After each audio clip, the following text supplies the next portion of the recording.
샬롬 반갑습니다. 2021년 바울전도대 교육 마지막 시간 되었습니다. 정말 이 시간이 이 온라인으로 함께하는 마지막 시간이기를 기도합니다. 2년 동안 저희가 모이지를 못하고 얼굴을 마주 보지 못해서 이렇게 참고 참은 것이 이제는 더 이상 참기가 힘들어질 정도가 됐는데요. 11월에 저희 바울전도대 새로운 사역을 기대하면서 여러분 만나고 눈 맞추고 인사하며 함께 주님의 복음을 전하는 그날을 기대하며 함께 찬양하겠습니다.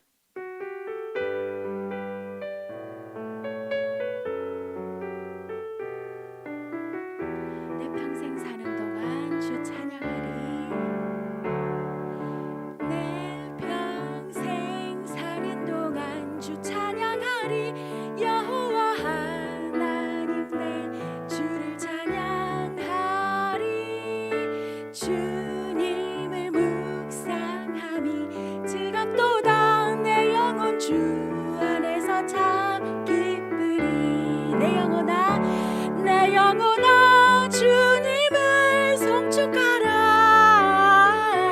내 영혼아 주님을 찬양하라. 내 영혼아 주님을 송축하라. 내 영혼아 주님을 찬양하라. 내 평생 사는 동안 내 평생 사는 동안 주 찬양하리. 여호와 하나님 내 주를 찬양하리. 주님을 묵상함이 즐겁도다. 내 영혼 주 안에서 참 기쁘리. 내 영혼아 주님을 송축하라.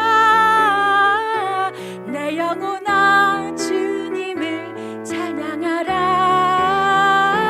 내 영혼아 주님을 송축하라.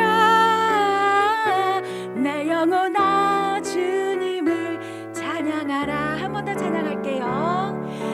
내 평생 사는 동안 주 찬양하리. 여호와 하나님 내 주를 찬양하리. 주님을 묵상함이 즐겁도다. 내 영혼 주 안에서 참 기쁘리. 내 영혼아 주님을 송축하라. 내 영혼아 주님을 찬양하라. 내 영혼아 주님을 송축하라. 내 영혼아 주님을 찬양하라. 내 영혼아 주님을 송축하라. 내 영혼아 주님을 찬양하라. 내 영혼아 주님을 송축하라. 내 영혼아 주님을 찬양하라. 아멘. 작은 불꽃 하나가 추운 가을이지만 따뜻한 봄날 같은 주님의 사랑을 전하기를 기대합니다.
하나님 아버지, 부족한 저희들을 자녀 삼아 주시고 오늘 이 시간 전도자로 훈련의 자리에 불러주시니 감사합니다.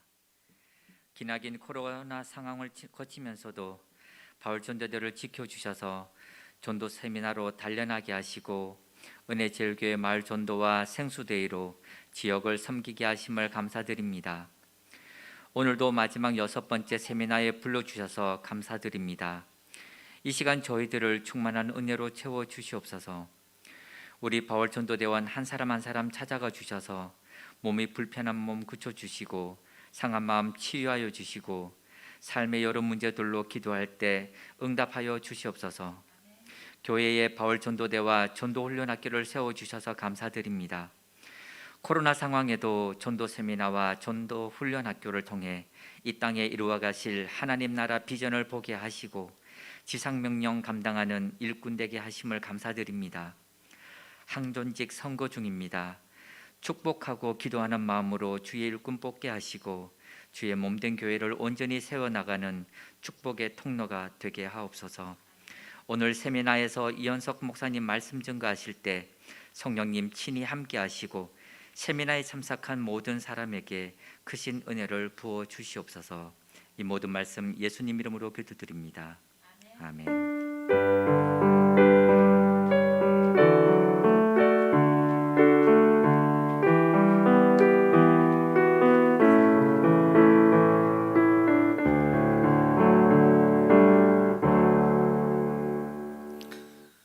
할렐루야.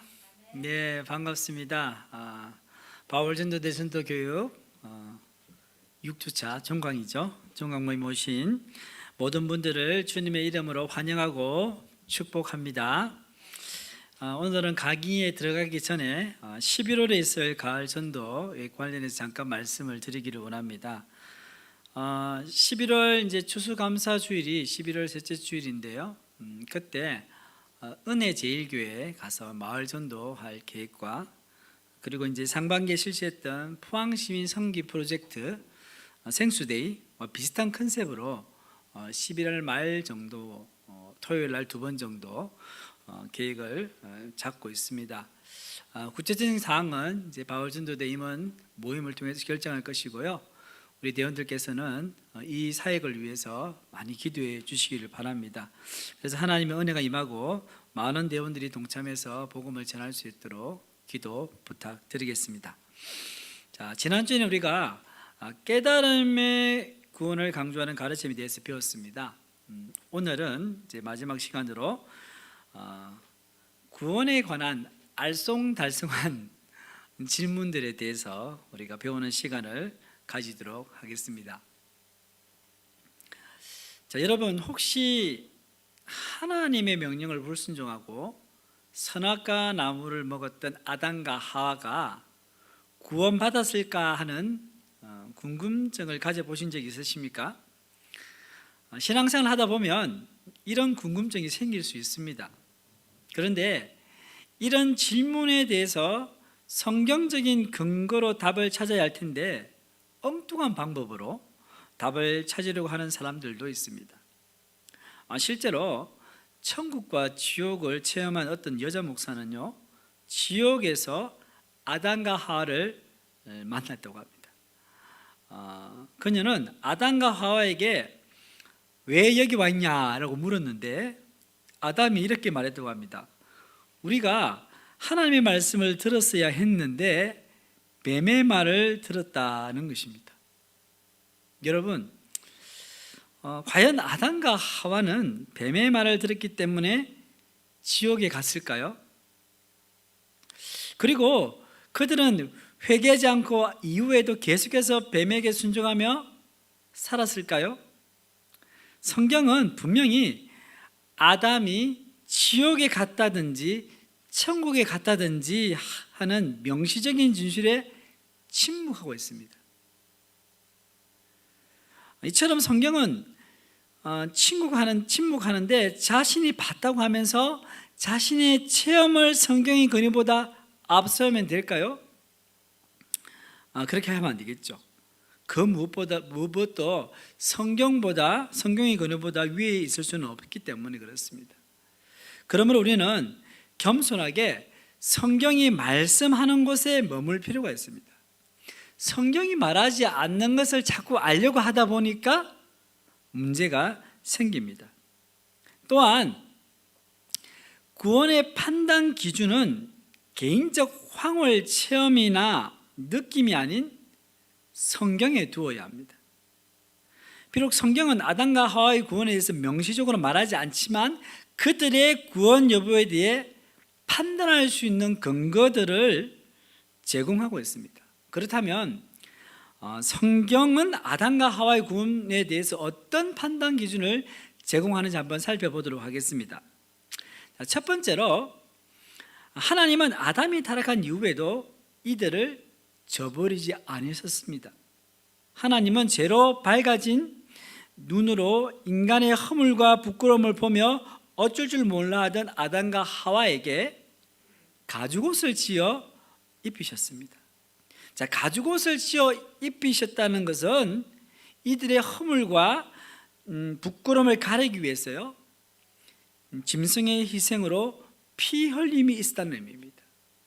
그러니까 하나님께서 아담과 하와를 최초로 이 피 흘림의 제사를 시작하신 거예요. 그러니까 아담의 그 하와의 잘못된 범죄를 양을 죽임으로 피를 흘리고 그 가죽으로 옷을 지어 입혀 주신 것이죠. 둘째는 하나님은 이들이 창조 언약을 깨뜨린 이후에도 장차 구원을 베푸실 것을 새로운 언약으로 체결하셨습니다. 자, 창조 언약을 깨뜨렸다 했잖아요. 그러면 창조 언약이 무엇입니까? 창세기 2장 16절 17절 말씀 보면 이제 하나님께서 아담에게 명령한 말씀이 있어요. 뭐라고 명령하셨냐면 동상 각종 나무의 열매는 내가 임의로 먹되 선하게 알게 하는 나무의 열매는 먹지 말라. 내가 먹는 날에는 정녕 죽으리라 말씀하셨습니다. 이게 그 창조의 언약이에요. 근데 아담이 이 창조의 언약을 깨뜨린 후에 하나님께서 새롭게 세운 언약이 바로 뭐냐면 아마 여러분 들어보신지 모르겠지만 아담 언약이에요. 아담 언약. 이 아담 언약은요, 소위 원시 복음이래요. 원시 복음. 그러니까 복음은 복음인데 굉장히 오래된 복음이에요. 창세기 3장 15절 말씀이 그 원시 복음을 포함하고 있는데요, 함께 같이 한번 읽어보겠습니다. 시작. 내가 너로 여자와 원수가 되게 하고 내 후손도 여자의 후손과 원수가 되게 하리니 여자의 후손은 내 머리를 상하게 할 것이요 너는 그의 발꿈치를 상하게 할 것이라 하시고. 아멘. 자, 여기서 너는 누굽니까? 사탄을 말합니다. 여자의 후손은 누구겠어요? 예수님을 말합니다. 그러니까 오늘 말씀을 보시면 내 후손도 여자의 후손과 원수가 되어서 여자의 후손이 예수님이 내 머리, 사탄의 머리를 상하게 할 것이고 사탄은 예수님의 발꿈치를 상하게 한다. 결국 예수님께서 십자가 지시는 그것을 이야기하는 거죠. 예수님께서 십자가를 지심으로 고통을 당하시지만 결국 사탄의 권세를, 악의 권세를, 사망의 권세를 깨뜨려 이기실 것이라는 말씀이 바로 이 창세기 3장 15절에 담겨져 있는 거예요. 그래서 원시복음이라고 하는 것입니다. 자, 아담이 언약을 받았던 것은요, 이들이 하나님의 언약 안에 다시 들어오게 되었음을 의미하는 거예요. 그래서 선악과 사건 이후에 아담과 하와는요, 영원히 하나님을 저버리고 떠난 것이 아니라 아담 언약을 붙들며 다가올 구원의 역사를 바라보면서 살았음을 우리는 알 수 있습니다. 자, 셋째로는요, 아담은 이후 아들 가인을 낳고 내가 여호와로 말미암아 득남하였다고 고백했습니다. 이는 하나님의 은혜와 도우심으로 아들을 얻었음을 의미합니다. 그러므로 아담과 하와가 낳은 자녀는 뱀의 머리를 상하게 할 메시아적 후손임을 소망 중에 바라보며 출산한 하나님의 구원의 경륜 안에 있는 자녀들인 것입니다. 그러니까 결국 여자의 후손을 통해서 구원이 오는데 아담과 하와가 난 그 모든 후손을 통해서 나온다는 이 말씀이죠. 이것을 선명하게 보여주는 것이 뭐냐면 바로 누가복음 3장에 나오는 메시아의 족보입니다. 마태복음 1장에 보면 족보가 나오잖아요. 그 족보는 아브라함과 다윗의 자손 예수 그리스도의 세계를 해가지고 아브라함부터 쭉 내려와서 예수님께 나오는데, 누가복음 3장은요 예수님부터 시작해서 쭉 올라가요. 그래서 위에는 하다가 결국 뭡니까? 아담까지 나오는 거예요. 아담 위에는 하나님이다. 결국 하나님께서는 아담이 범죄했지만 그를 다시 구원해 주시고 은혜를 베풀어 주셔서 그의 후손을 통해서 구원자 예수님을 보내주신다는 사실을 우리는 다시 알 수 있습니다. 자, 넷째는요, 아담은 자녀들에게 여호와를 경외하고 섬기는 신앙을 전수하였습니다. 자, 아담의 자녀인 가인과 아벨, 여러분들 아시죠? 제사 드리는 이야기가 나오잖아요, 그죠? 제사를 드렸다는 거예요. 무엇을 이야기합니까? 아담의 신앙이 자녀들에게 전수되었다는 거예요. 하나님을 예배하는 신앙을 가졌다는 거예요. 아버지가 하나님을 섬기는 모습을 이들이 보고 배웠음을 우리는 알 수 있습니다. 이후 하나님은 자식을 잃고 결국 아벨도 죽고 가인은 떠나버리잖아요. 자식을 잃고 시리에 빠진 아담에게 셋을 아들로 주셨고, 셋의 아들 에노스 때부터 공식적으로 여호와의 이름을 부르며 예배를 하기 시작했다고 합니다. 에노스 때부터 여호와 하나님의 이름을 불렀다는 거예요. 자, 이상을 다시 정리하면 아담은 타락한 이후에 비록 에덴 동산에서 쫓겨났지만 여전히 여호와의 이름을 부르며 예배하는 삶을 살았습니다. 그리고 그는 자신의 후손에게도 장차 오실 여인의 후손 메시아에 대한 소망과 하나님만 예배하는 신앙을 전수하며 살았습니다. 그래서 하나님은 타락으로 심판 앞에 놓인 아담을 다시 은혜의 언약으로 부르셔서 원시 복음을 주시고 하나님의 자녀로 살아가게 하셨습니다. 그런데 자신의 주관적인 지옥 체험을 근거로 해서 이런 아담이 지옥에 갔다고 단언할 수 있을까요? 그럴 수 없겠죠. 아담은 타락했지만 장차 오실 예수 그리스도를 약속한 아담 언약 안에 들어옴으로써 다시 구원을 받았습니다. 그러므로 아담과 하와의 구원받지 않았다는 의심은 우리가 더 이상 할 필요가 없게 되는 거죠. 자, 그러면 두 번째로 구약 백성들은 어떻게 구원을 받았을까 하는 질문도 구원에 관련해서 우리의 궁금증을 자아냅니다. 이 질문에 대해서는 크게 세 가지 관점으로 보아야 할 것입니다. 자, 이스라엘 백성들이 어떻게 구원을 받았는가? 자, 첫 번째는요, 언약의 관점입니다. 자, 성경은 구약과 신약으로 나눠져 있습니다. 구약은 옛 언약에 대한 이야기고 신약은 새 언약에 대한 이야기입니다. 옛 언약은 불완전한 것이지만 새 언약은 예수님께서 가지고 오신 것으로 그의 피로 단번에 구원을 주시는 완전한 언약입니다.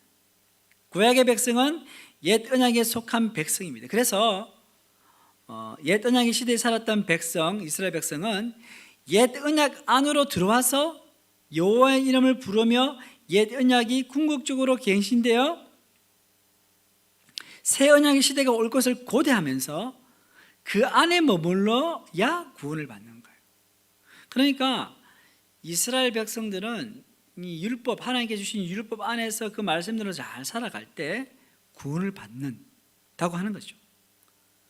그런데 예수님께서 이제 이 유대인들에게 이런 말씀하셨어요. 요한복음 8장 56절 말씀을 보시면 같이 한번 읽어보겠습니다. 시작. 너희 조상 아브라함은 나의 볼 것을 즐거워하다가 보고 기뻐하였느니라. 아멘.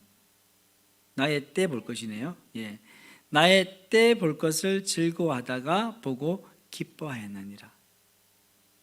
예수님께서 이렇게 말씀을 하셨어요. 자, 이 말씀이 매우 중요한 시사점을 주는데요. 자, 아브라함은 하나님이 아담에게 주신 언약의 말씀을 붙들고 장차 자신의 후손을 통해 뱀의 머리를 상하게 할 메시아가 태어날 것을 바라며 언약하게 머물렀음을 보여주는 말씀입니다. 아브라함이 나의 때는 누구 때입니까? 예수님의 때를 볼 것이라는 거예요. 그것을 아브라함이 언약을 통해서 그것을 기대하면서 그 시대를 살았다는 거예요. 이게 중요한 포인트죠. 그래서 구약 성경의 흐름을 살펴보면 하나님께서 창조 언약 이후에 타락한 인간을 구원하시기 위해서 시대마다 사람들을 세워 언약을 맺으셨어요. 다음 도표를 한번 보십시다. 맨 처음에 나오는 것이 뭡니까? 네, 창조 언약인데요. 창조 언약, 아담 언약, 노아 언약, 아브라함 언약, 모세 언약, 다윗 언약, 그리고 새 언약 마지막으로. 이것은 가만히 보면 구원을 위한 언약의 징검다리와 같습니다. 그러니까 창조 언약에서 새 언약으로 바로 못 가니까 하나님께서 아담, 노아, 아브라함, 모세, 다윗을 통해서 그 언약을 통해서 구원을 계속 이어갈 수 있도록 해주신 거예요. 그래서 각 시대마다 아브라함도 노아도 아담, 노아, 아브라함, 모세, 각 다윗이 다 그런 비전을 가지고 살았다는 거죠. 그래서 옛 언약 안에 머무른다는 것은 무슨 말이냐면 새 언약 시대를 맞이하기 위한 필수 조건이라는 거예요. 구약 성경이 안 그러면 구약 성경이 필요 없는 거예요. 구약 성경 이야기하는 게 뭐냐? 이 5가지 언약이 구약 성경 안에 오롯이 다 들어있는 거예요. 그리고 나중에 예레미야서에 보면은 새 언약에 대해서 예언하고 있는 거예요. 특별히 히브리서 11장에 보면 장차 오실 메시아 시대를 기다리며 하나님의 옛 언약 안에 신실하게 머물렀던 믿음의 선진들에 대한 이야기가 쭉 나오잖아요. 11장을 쭉 읽어보면요, 믿음장이 나잖아요. 그렇기 때문에 이것은 언약 안에 머물렀던 구약 백성의 구원의 문제에 좋은 예가 될 수 있습니다.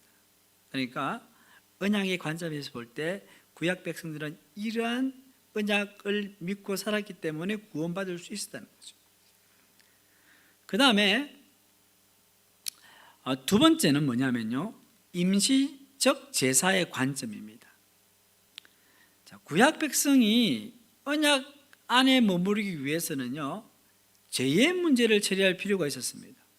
그렇지 않습니까? 그죠?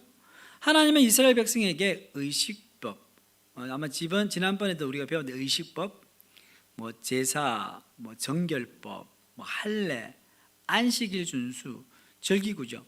즉 무슨 이야기입니까? 이스라엘 백성들이 어떻게 살아야 될지, 하나님의 백성으로 살아야 될지에 대한 규정이 의식법이에요. 이런 의식법을 허락하셔서 하나님 앞에서 짐승의 피로 죄사함을 받고 거룩함을 유지하도록 하셨습니다. 구약시대의 제사는 불완전하지만 그 기능을 어느 정도 감당했습니다. 적어도 하나님의 백성이 그 언약 안에 머무르도록 하는 데는 어느 정도 역할을 하였습니다.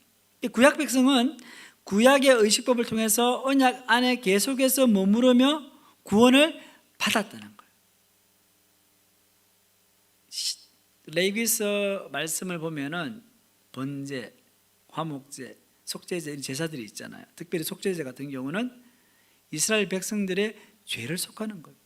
그리고 1년에 한 번에 또 뭐가 있어요?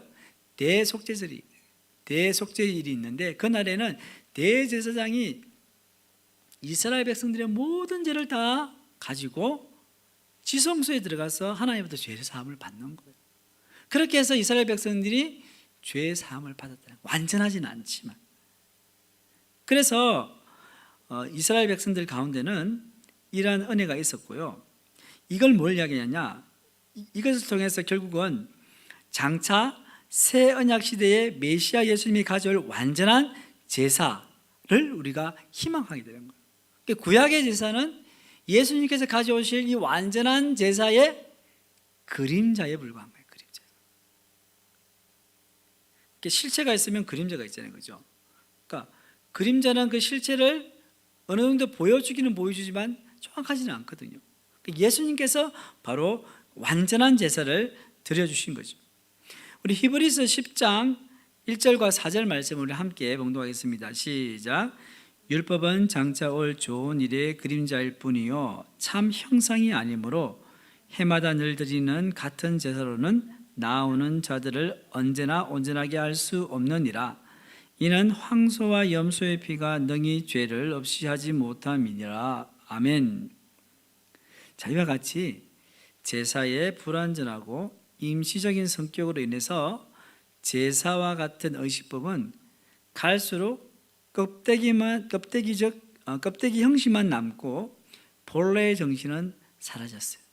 이렇게 원래 그 정신을 잘 가지고 제사를 드리고 하나님의 의식법을 지켜나가야 되는데 시간이 지나면 지날수록 이스라엘 백성들 안에는 이것이 뭡니까? 껍데기만 남는 거예요. 결국 신약 시대의 바리새인들과 서기관들이 예수님으로부터 책망을 받은 이유가 뭐예요? 율법의 정신은 싹 온데간데 사라져 버리고 율법 자체를 지키는데 온 힘을 다 쏟았던 거죠. 이때 하나님께서는요, 옛 언약의 한계를 근본적으로 바꿀 새 언약을 약속하셨어요. 새 언약은요, 하나님의 백성의 만판에 새길 것이 됐어요. 그러니까 하나님의 거룩한 새 영, 즉 성령을 마음에 부어 주셔서 하나님의 참 백성으로 살아가게 할 것이라고 말합니다. 그게 이제 예레미야 33장에 나오는 하나님께서 예레미야 서지를 통해서 주신 새 언약에 대한 예언인 거예요. 자, 세 번째로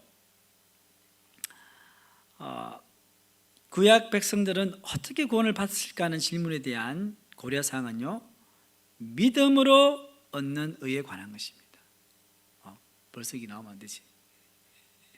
자, 믿음으로 의롭다함을 얻는 것을 뭐라고 합니까?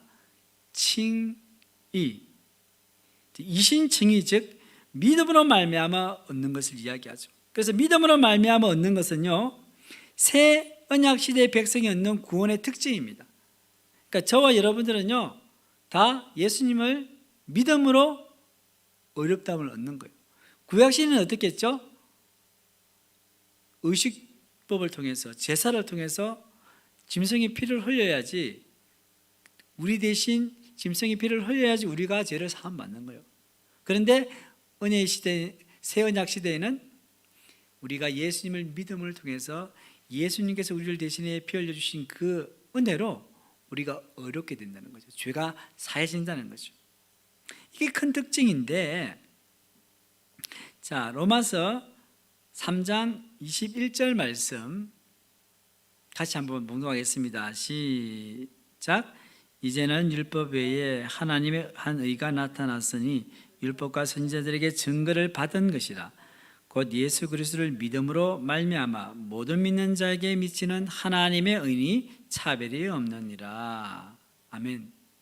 자, 그렇다면 믿음으로 말미암아 구원을 얻는 이신칭의의 원리는 신약 시대, 새 언약 시대에만 적용될까요? 그렇지 않습니다. 구약 시대에도 믿음으로 의롭다 하심을 얻은 원리가 적용되었습니다. 가장 대표적인 사람이 누구냐면 여러분 잘 아시죠? 아브라함입니다. 아브라함. 자, 창세기 15장 6절 말씀을 함께 봉독합니다. 시작. 아브라함이 여호와를 믿으니 여호와께서 이를 그의 의로 여기시고. 자, 그리고 바울이 로마서에서 이신칭의를 설명하기 위해서 구약의 인물 아브라함을 인용한 구절도 함께 읽어보겠습니다. 로마서 4장 3절 말씀 시작. 성경이 무엇을 말하느냐? 아브라함이 하나님을 믿음에 그것이 그에게 의로 여기진 바 되었느니라. 아멘. 자, 이처럼 하나님은요, 그의 구원의 역사를 신뢰하는 이를 의롭게 여겨 주셨습니다. 이렇게 볼 때 예수 그리스도를 믿음으로 주어지는 새 언약 시대의 의는 옛 언약과 대조해 볼 때 전혀 생소하지 않는 의입니다. 이는 믿음의 선조들이 옛 언약 시대에도 경험했던 은혜라고 할 수 있습니다. 옛 언약 시대에 모든 사람이 그런 건 아니었지만 소수의 사람들이 이미 믿음으로 의롭게 되는 것을 경험했다는 거죠. 결국 구약의 옛 언약도 믿음으로 말미암아 해석되고 적용될 때 그 본래의 의미를 온전히 이룰 수 있다는 거예요. 그러니까 율법도 마찬가지. 율법의 정신 가운데 뭐가 있어요? 하나님의 사랑이 다 있는 거예요. 그것이 예수님을 통해서 완성이 되고 완전히 드러나 버린 거죠. 그렇기 때문에 이 믿음으로 의롭다 얻는 것도 뭐냐면 결국 제사라는 이 법 가운데서 하나님을 믿는 믿음이 깔려 있다는 거죠. 결국 그것이 예수님의 최종적인 대속을 통해서 믿음으로 말미암아 구원을 얻는 것이 신약 시대에 확정된 것입니다. 자, 그러면 세 번째, 우리가 복음을 한 번도 들어보지 못한 사람은 어떻게 되는가? 자, 이 질문 우리 성도들 가운데 가장 자주 제기하는 질문입니다. 그리고요, 이 질문을 던지다 보면 이 선교, 전도에 대한 그런 또 생각을 하게 되는 거예요. 왜냐하면 선교와 전도를 한다는 것은 예수 그리스도의 복음을 전하잖아요. 그런데 예수님의 복음이 전해지지 않는 지역 사람들은 어떻게 되었을까? 우리 정조 고조 할머니들, 조선시대에 우리 조상들은 어떻게 됐을까? 이런 마음이 있는 거예요. 자, 왜 그런 이유를 우리가 질문을 던지냐면요, 우리 요한복음 14장 6절 말씀을 함께 읽어보겠습니다. 시작. 내가 곧 길이요 진리요 생명이니 나로 말미암지 않고는 아버지께로 올 자가 없느니라. 아멘. 이 말씀, 오직 예수님만이 유일한 구원자이며 예수님을 통하지 않고서는 아버지께로 갈 자가 없다는 거예요. 그러면 복음을 듣지 않는 사람들은 어떻게 된단 말입니까? 그들에게는 전혀 구원이 없다는 거예요. 자, 그래서 복음을 한 번도 들어보지 못한 사람은 어떻게 되는가라는 질문은요, 정서적으로 안타까움을 불러일으킵니다. 안타깝잖아요, 그죠? 그리고요, 예수 그리스도의 복음에 대해서 한 번도 들을 기회가 없이 구원을 받지 못한다는 것은 너무한 것이 아닌가? 그래서 이 질문에는 이런 이들도 어떻게든 구원을 받았으면 좋겠다라는 바람이 있는 거예요. 우리가 그냥 합리적으로 생각해 볼 때 좀 타당하잖아요, 그죠?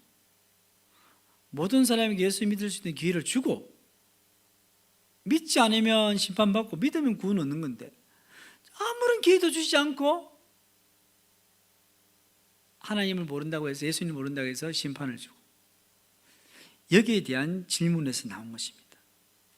그래서 이 질문에는요, 하나님의 사랑과 악, 그리고 이 악을 다루시는 하나님의 능력과 공의의 문제가 섞여 있습니다. 자, 하나님의 사랑이 한 번도 복음을 들어볼 기회를 갖지 못하는 이들을 지옥으로 보내는 것은 너무 불공평한 일이 아닐까. 그렇죠? 정말로 하나님의 사랑이시면 아니지 않습니까? 이거죠. 그리고 공의의 하나님이 한 번도 복음을 들어보지 못한 이들에게 어떻게든 억울하지 않도록 기회를 주셔야 하지 않을까? 이런 질문을 던질 수 있는 거예요. 사랑이 많으신 하나님, 공의로운 하나님의 기회를 공평하게 줘야 되는 거죠.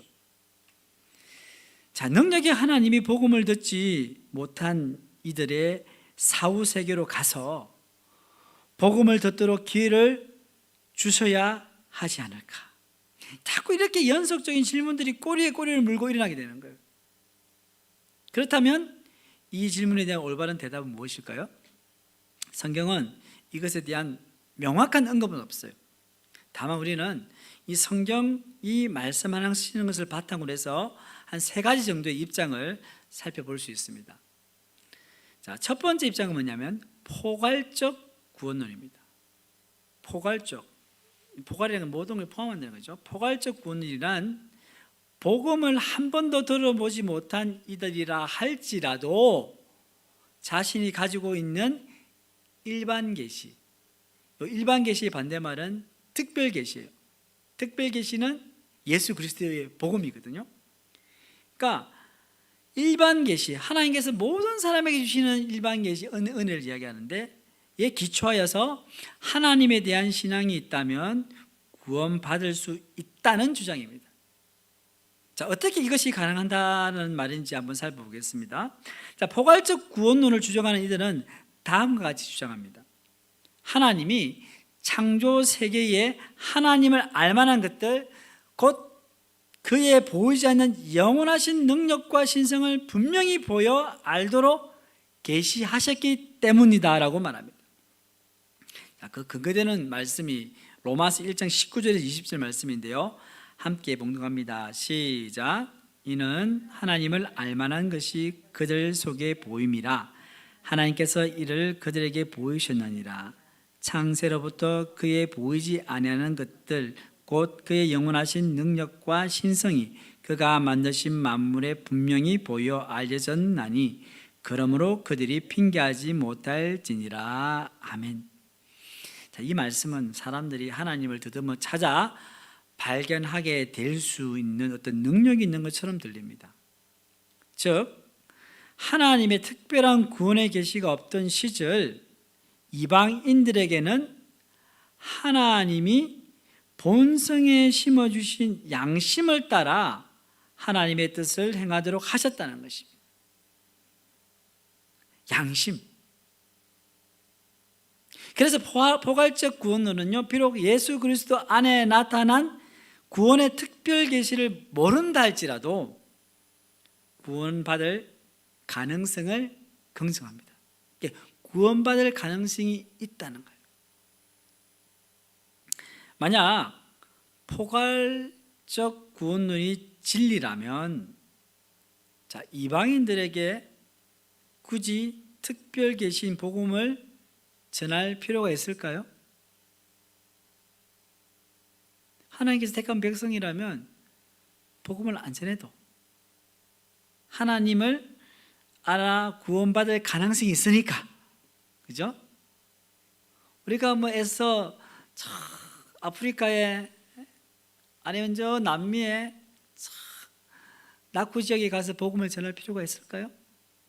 이런 질문을 던져볼 필요가 있는 거죠. 아까도 말씀드렸지만 포괄적 구원론은요, 복음을 한 번도 들어보지 못한 이들에 대한 정서적인 안타까움을 해소하는 데 도움은 될 수 있습니다. 정말 안타까우니까요. 그러나 다른 한편으로는요, 복음 전파의 강력한 동기를 떨어뜨리는 거예요. 성경에서 뭐라고 해요? 너희는 가서 복음을 전하라 했잖아요. 무엇보다도 포괄적 구원론은요, 구원에 대한 성경 말씀의 정면으로 충돌됩니다. 요한일서 5장 12절 말씀을 함께 봉독합니다. 아들이 있는 자에게는 생명이 있고 하나님의 아들이 없는 자에게는 생명이 없느니라. 여기서 아들은 누굴 이야기합니까? 예수님을. 예수님이 없는 자는 생명이 없기 때문에 구원받지 못한다는 의미입니다. 포괄적 구원론을 주장하는 이들이 근거로 삼고 있는 로마서 1장 19절 20절은요, 그들의 주장을 지지한다고 할 수 없습니다. 왜냐하면 하나님이 창조 세계에 하나님을 알만한 것들, 곧 그의 보이지 않는 영원하신 능력과 신성을 분명히 보여 알도록 계시하셨지만, 잘 들어보세요. 하나님의 은총의 빛이 없다면 아무 소용이 없다는 거예요. 자, 구원받은 자만이 창조 세계를 바라보고 하나님의 사랑과 은혜를 느끼고 감사할 수 있기 때문입니다. 아마 예수님을 중도의 예수님을 믿은 분은 그걸 알 거예요.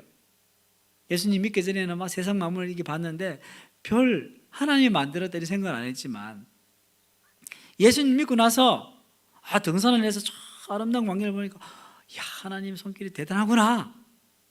그걸 느끼는 거예요.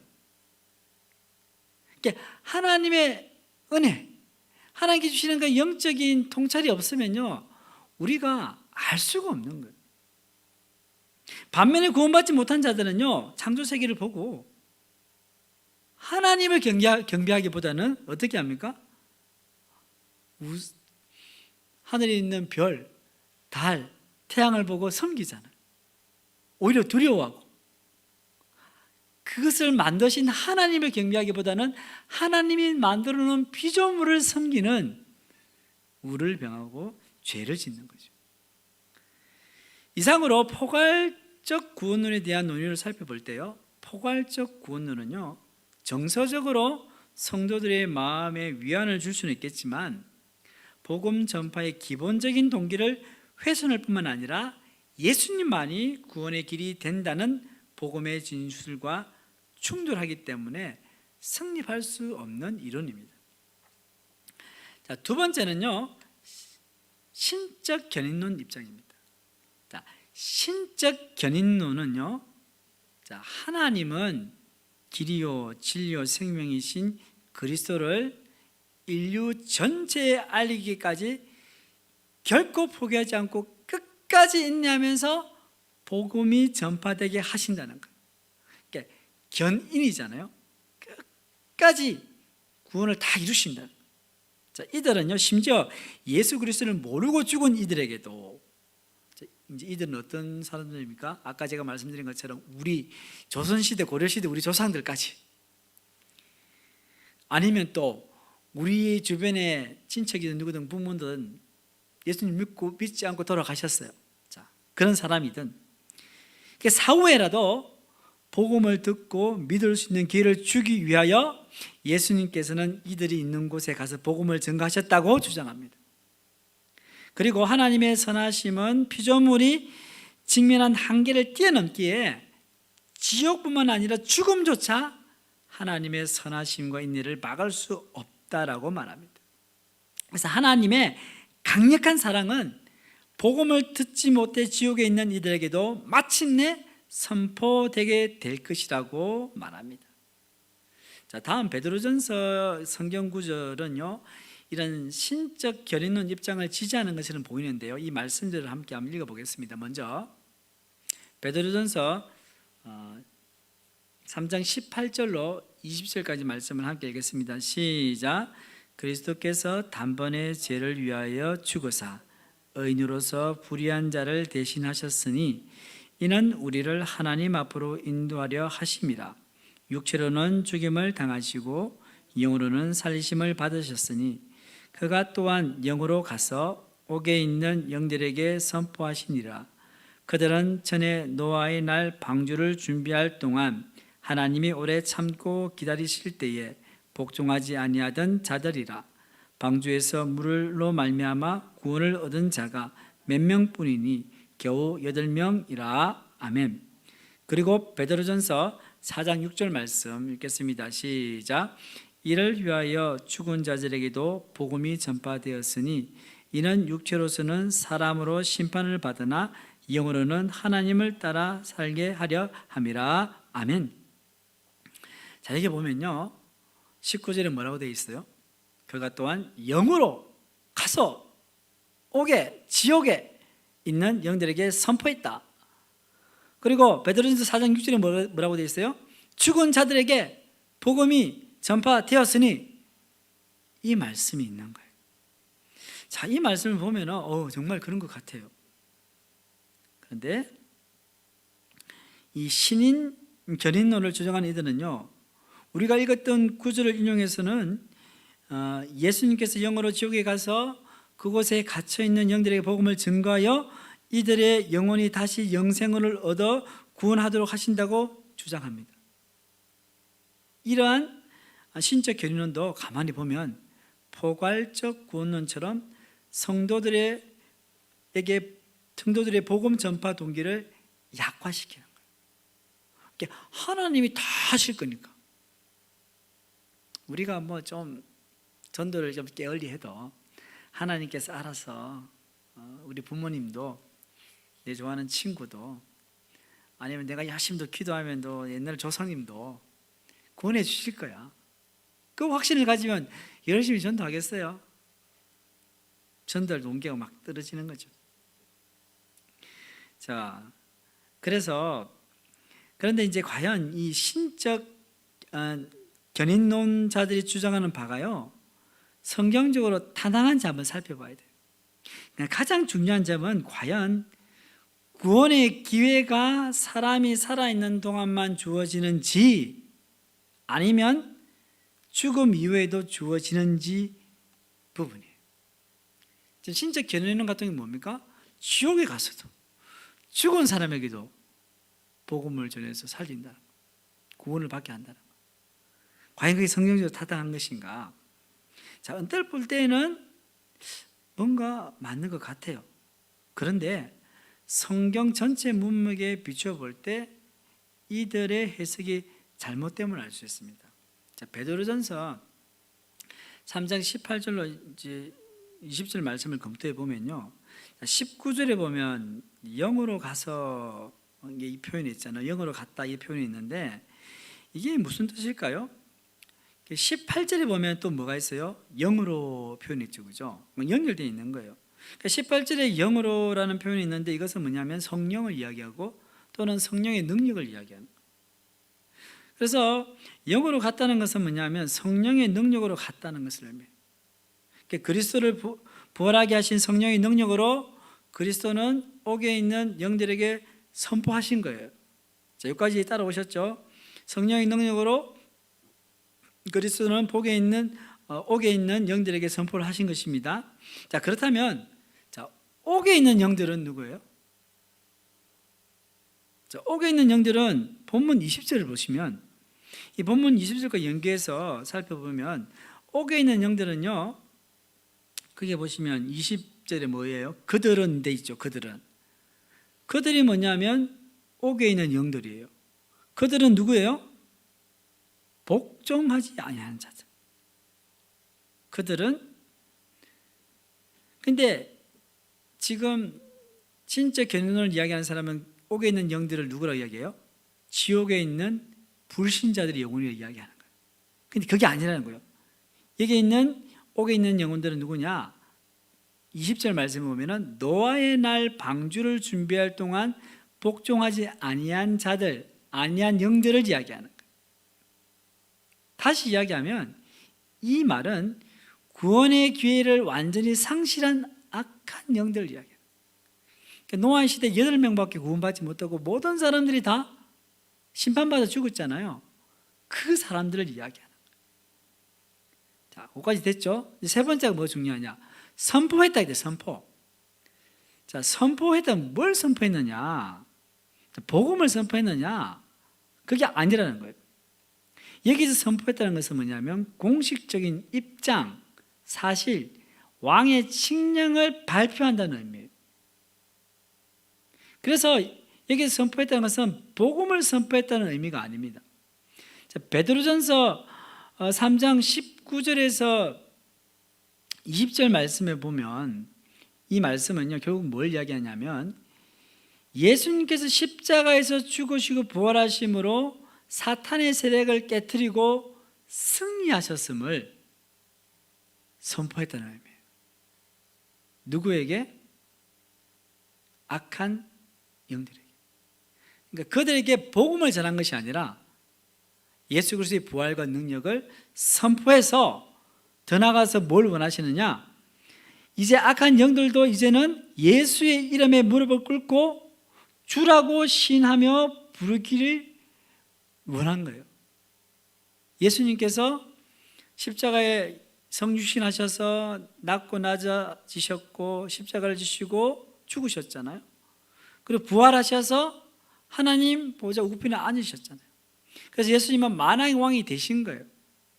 그래서 그것을 선포한 거예요.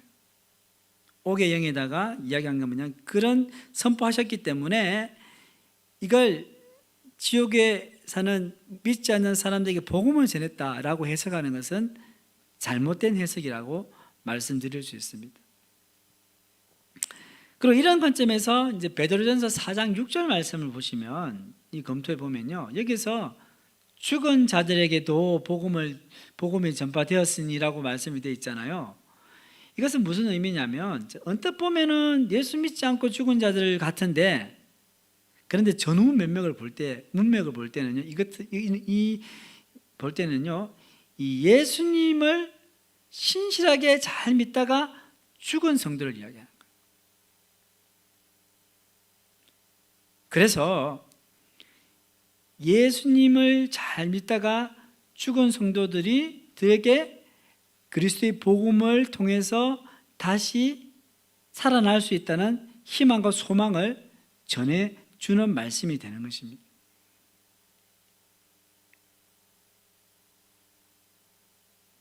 자, 여러분들, 이 베드로전서를 썼던 이 베드로는요, 음란과 정욕과 방탕으로 치닫는 풍속 속에서 고난 가운데 믿음을 지킨 성도들, 특별히 그러다가 죽은 성도들이 비록 죽음이 심판처럼 다가와도 살아있을 때 복음을 믿었기 때문에 성령의 능력으로 장차 일어날 온전한 부활을 기다린다고 말하는 것입니다.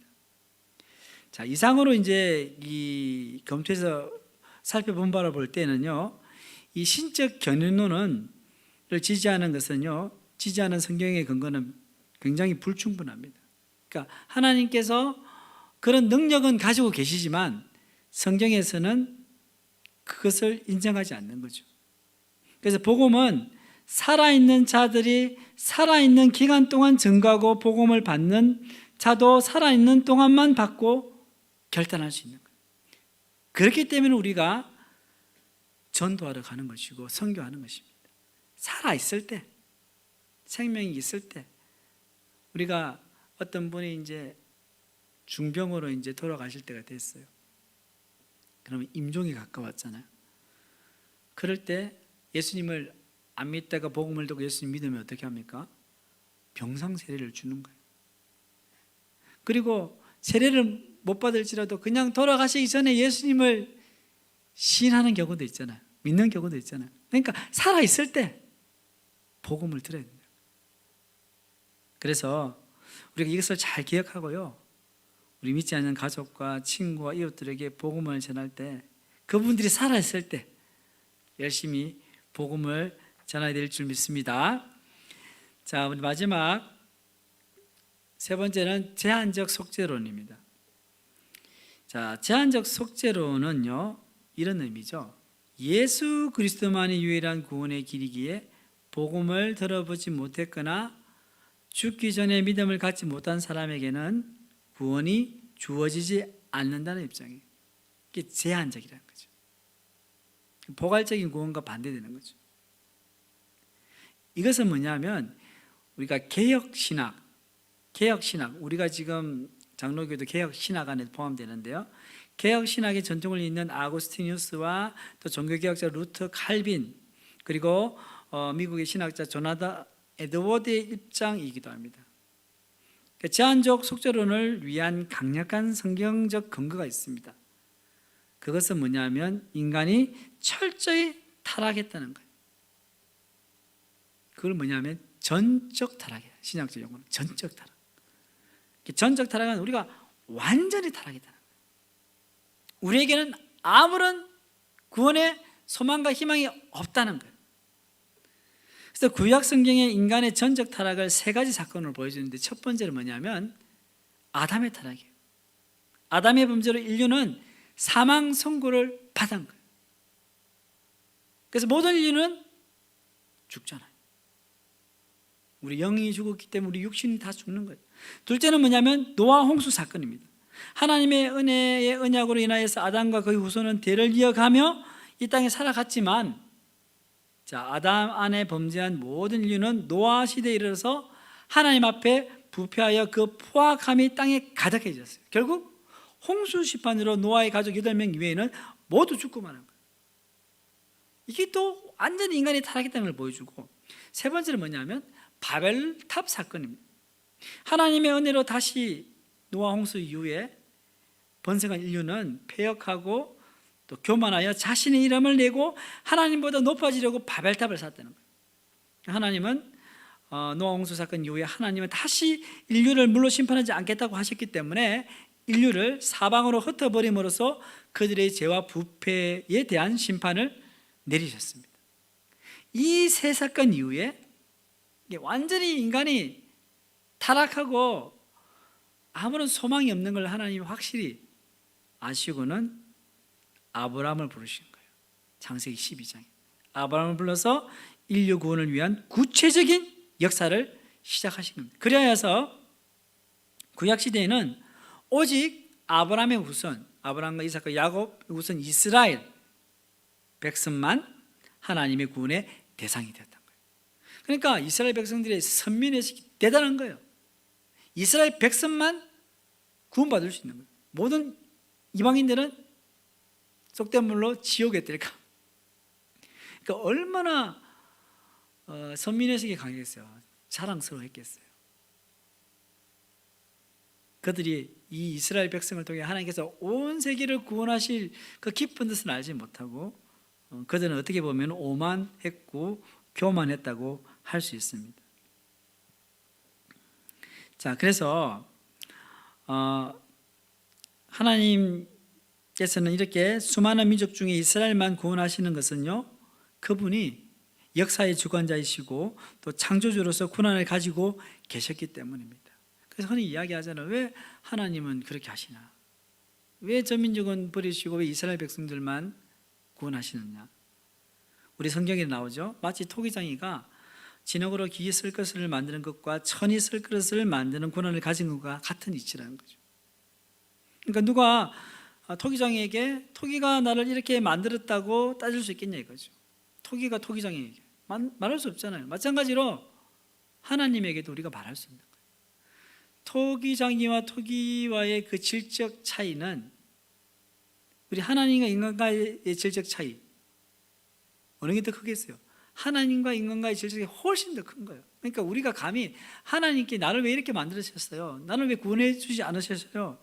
이렇게 말할 수가 없다는 것이죠. 그래서 우리가 복음이 없이 살았던 시대의 사람들에 대해서 하나님께 왈가왈부할 수 없는 거죠. 그만큼 하나님과 우리와의 관계는 질적으로 엄청난 차이가 있는 것입니다. 자, 그들이 복음 없이 죽은 것은 안타깝지만 모든 것이 하나님의 주권과 섭리 안에 있는 것입니다. 오히려 우리는 나 같은 사람에게 구원을 베풀어 주신 것에 대해서 감사해야 합니다. 여러분 베드로와 예수님 만남 이야기 들으셨을 거예요. 밤에 맞도록 고기를 잡았어요, 베드로가. 그런데 한 마리도 잡지 못한 거예요. 그때 예수님께서 베드로에게 나타나셔서 뭐라고 이야기하셨어요? 깊은 데로 가서 그물을 던지라고 했어요. 그때 베드로가 예수님의 말씀에 순종하고 그물을 탁 던지니까 그물이 찢을 정도 많은 고기를 잡은 거예요. 그걸 탁 가지고 와서는 딱 예수님을 바라보고는 베드로가요 뭐라고 고백했습니까? 주여 나를 떠나소서. 나는 죄인으로서이다. 예수님의 그 놀라운 기적을 보고는요 베드로가 예수님이 얼마나 거룩하신 분이고 얼마나 영광스러운 분인지를 알게 된 거예요. 그러니까 그 예수님의 거룩함에 압도당해버린 거예요. 예수님의 거룩한 빛 아래 자신이 얼마나 큰 죄인인지를 깨닫게 되니까 자신이 너무 더러워서요 거룩하신 예수님과 함께 할 수 없게 된 거예요. 그러니까 나를 떠나라는 거예요. 그런데 예수님은 이런 베드로를 제자로 삼아주신 거예요. 마찬가지로 예수님께서는 죄인의 괴수와 같은 저와 여러분들을 용서해 주시고 복음을 전하는 전도자로 세워주셨습니다. 오직 절망과 죽음밖에 없는 우리 인생에 예수님께서는 희망의 빛을 비춰주셨고 새 생명을 주셨습니다. 이것은 우리를 향하신 하나님의 주권적인 은혜인 줄 믿습니다. 오직 은혜로 말미암아 우리는 구원을 받았습니다. 그렇기 때문에 우리가 할 수 있는 것은 오직 감사와 찬양과 영광이요 그리고 순종과 헌신인 것입니다. 우리 마지막으로 사도행전 4장 16절 말씀을 함께 봉독하겠습니다. 다른 이로서는 구원을 받을 수 없나니 천하 사람 중에 구원을 받을 만한 다른 이름을 우리에게 주신 일이 없음이라 하였더라. 아멘. 그렇습니다. 예수님만이 유일한 구원의 소망입니다. 2021년 남은 한 해도요, 이 유일한 구원의 소망 대신 예수님을 전하면서 살아가시기를 주님의 이름으로 간절히 축복합니다. 이제 다 함께 기도하는 시간을 가지도록 하겠습니다. 오늘은 6가지 기도 제목을 가지고 기도하겠습니다. 우리가 6주 동안 구원론에 대해서 특별히 배웠는데요, 옳지 못한 그릇된 구원론에 대해서 우리가 배웠어요. 그것을 통해서 우리가 무엇이 바른 구원론인지 조금씩 알아가고 있는데, 그런 구원론을 우리가 제대로 정립하여서 담대히 복음을 전할 수 있도록 기도해 주시면 좋겠고요. 그리고 올해 전도하기를 원하는 전도 대상자들이 있을 겁니다. 가족들 중에, 또 친구들, 지인들 중에 그들의 얼굴을 떠올리면서 하나님, 올 해가 가기 전에 예수님을 믿고 구원받을 수 있도록, 그리고 전도할 수 있도록 기도해 주시고, 그리고 16기 전도훈련하기 위해서 기도합시다. 이번 주는 8주차 모임을 가집니다. 우리 훈련자들, 훈련생들 힘을 다해 주시고, 이 전도 훈련하기를 통하여서 하나님의 놀라우신 은혜를 경험하게 하시고, 또 많은 생명이 주께로 돌아올 수 있는 역사가 일어날 수 있게 기도해 주시기를 원합니다. 그리고 회복력 있는 신앙 캠페인, 그리고 새임 40일 계속 진행 중에 있습니다. 우리 많은 성도들이 이 힘들고 어려운 코로나 시대에 회복력 있는 신앙을 가질 수 있도록 기도해 주시기를 원합니다. 아까 제가 말씀드렸죠, 11월에 있을 은혜제일교회 마을 전도 추수감사절이 진행될 것이고요, 그리고 포항시민 성김 프로젝트를 진행하려고 합니다. 이 가운데 하나님 은혜를 다해 주셔서 우리 포항제일교회가 이 포항 땅에 있는 많은 사람들에게 그리스도의 사랑을 전할 수 있도록 함께 기도해 주시고, 마지막으로 한국교회가 사랑과 섬김으로 신뢰성을 회복하고 복음의 문이 열릴 수 있도록 우리 주여 한번 큰 소리 외치고 함심으로 기도하겠습니다. 주여, 살아계신 하나님 아버지 감사합니다. 오늘도 온라인 전도교회를 통해서 귀한 말씀 듣게 하시니 감사합니다.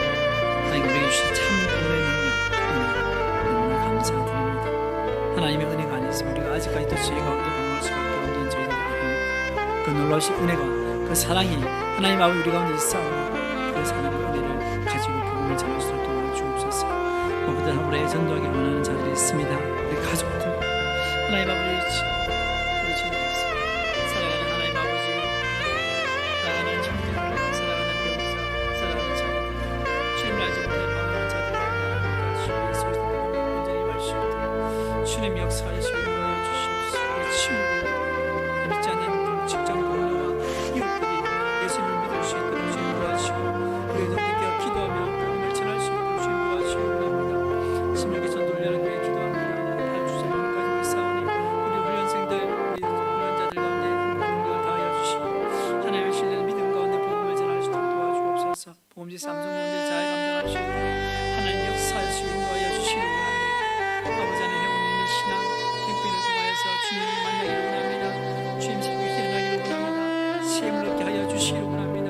11월에 있을 하나님 은혜 제일교회 마을 전도와 함께 하시는 포항시민 성령 보좌를 통하여서 그래서 사람들이 전할 수 있도록 아버지 역사하여 주시고 인도하여 주시옵소서. 오 하나님 아버지, 한국교회가 사랑과 성김으로 실어서 회복하고 복음이 열릴 수 있도록 주님 역사하여 주시옵소서. 하나님 감사합니다. 지난 6주간 주님께서 은혜를 베풀어 주셔서 바울 전도대 온라인 전도 교육을 은혜롭게 마치게 하심을 감사합니다.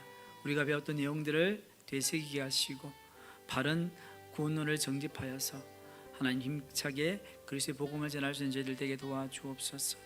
올해 전도하기를 원하는 대상자들 가운데 주님 은혜를 다하시고 우리가 힘차게 복음 전하고 그들에게 그리스도의 사랑을 나눌 수 있도록 도와주시며 16기 전도 훈련학교에 함께 하셔서 끝까지 우리 모든 훈련생 훈련자들 잘 감당할 수 있도록 도와주시며 회복 있는 신앙 캠페인 가운데 성도들이 주님 은혜 가운데서 다시 힘을 얻고 하나님 안에서 회복력 있는 신앙으로 거듭날 수 있도록 도와주시길 원합니다. 특별히 11월에 있을 은혜제일교회 마을 전도와 포항시민 성림 프로젝트를 통하여서 그리스도의 사랑을 전하며 우리 모든 바울 전도들의 대원들이 동참하여서 복음을 전하며 하나님의 사랑을 나눌 수 있도록 도와주옵소서. 한국교회가 사랑과 섬김으로 신뢰성을 회복하고 복음의 문이 활짝 열릴 수 있도록 역사하여 주시옵소서. 이 모든 말씀 우리 주 예수님의 이름으로 기도드립니다. 아멘. 네, 6주 동안 우리 수고 많으셨습니다. 사실 책을 통해서 했는 건데요. 좀 잘 이해되지 않는 부분도 있을 것입니다. 책을 또 보시고 또 동영상이 또 유튜브에 잘 있으니까요. 또 다시 보기를 통하여서 여러분들 또 구원론에 대해서 다시 한번 정립할 수 있는 그런 귀한 시간을 가졌으면 좋겠습니다. 수고 많으셨습니다. 자, 샬롬.